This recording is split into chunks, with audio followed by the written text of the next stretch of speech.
আসসালামু আলাইকুম, সবাইকে আপনার টিচিং একাডেমি থেকে স্বাগত।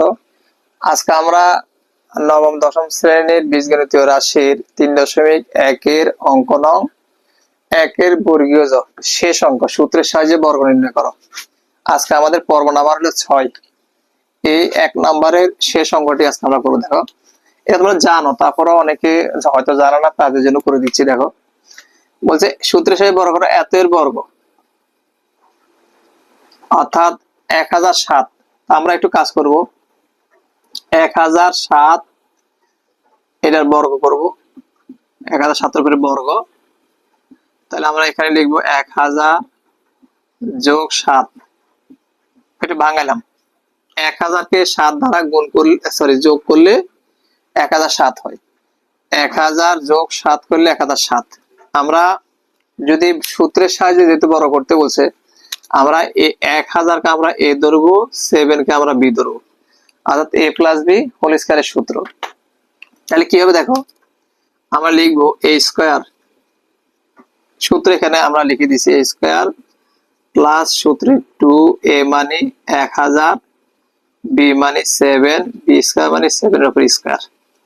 ঠিক আছে, অর্থাৎ a square plus 2ab plus b square, a মানে 1000, b মানে 7, a স্কয়ার প্লাস সূত্রে 2a মানে 1000, b মানে 7 প্লাস b স্কয়ার মানে 7 এর উপর স্কয়ার। এখন দেখো, 1000 কে 1000 দ্বারা গুণ করলে হবে 10 লক্ষ,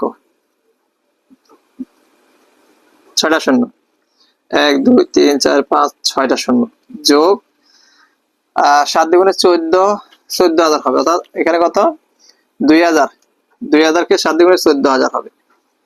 14000 যোগ 7 7 49, সবগুলো যদি আমরা যোগ করি 10,14,049 হবে। সম্ভবত এটাই হবে, আমরা একটু যাচাই করে দেখি। এইখানে যদি আমরা লিখি 10 লক্ষ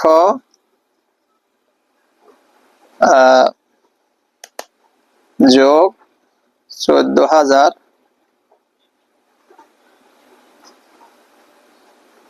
যোগ 49, 10 লক্ষ 14,000। হ্যাঁ, ঠিক আছে, এটাই একক দশক শতক হাজার অযুত লক্ষ 10 লক্ষ 14, এটা হবে আনসার।